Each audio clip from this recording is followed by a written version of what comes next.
I'd like to talk to you about why you might be having breathing symptoms. Changes in your breathing is a normal response to situations which the body identifies as stressful. For example, if you've had a period of illness like COVID-19, perhaps you've had financial worries or you've had family stress or work stress, the triggers will be different for everybody, and these can certainly change over time. When this happens, the stress response triggers something called the autonomic nervous system, and this in turn releases a hormone called adrenaline. Adrenaline will increase your heart rate and it will increase your breathing rate. And the breathing rate is the amount of breaths that you take per minute. Now, normally, once a stressful situation or a period of illness has passed, this change in heart rate and change in breathing rate should then settle back down.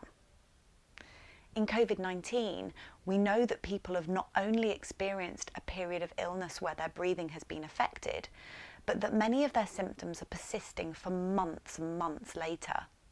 And this is causing a change to their breathing pattern.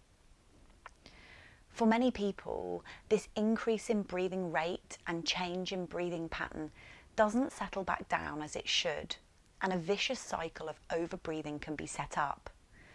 It's important to mention that this is often very subtle and so often goes unnoticed by either yourself or the people around you. So let's set the scene and talk about what normal breathing should look like. At rest, you should take around 12 to 14 breaths per minute.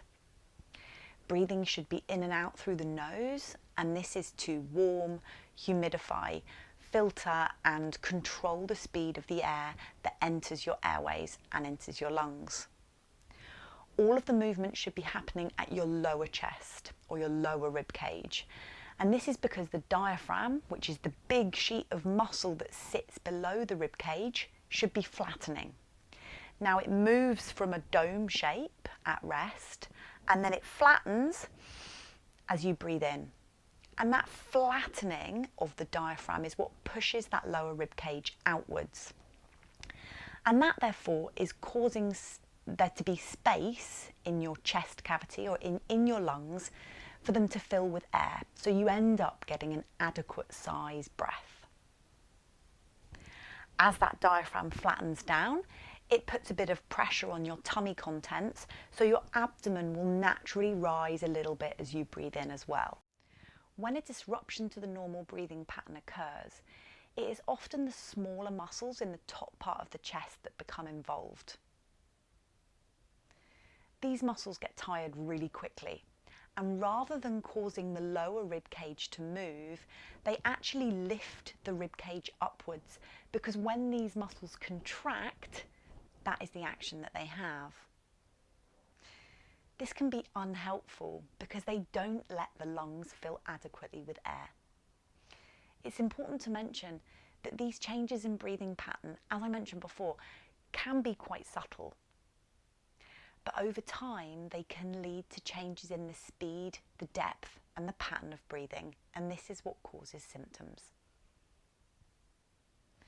Take some time now to think about how you're breathing when listening to this video.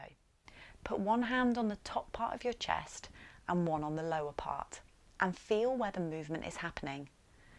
Is every breath the same size? Are you breathing through your nose or breathing through your mouth? Your physiotherapist will now talk to you about your breathing and how we can help retrain your breathing pattern to help your symptoms.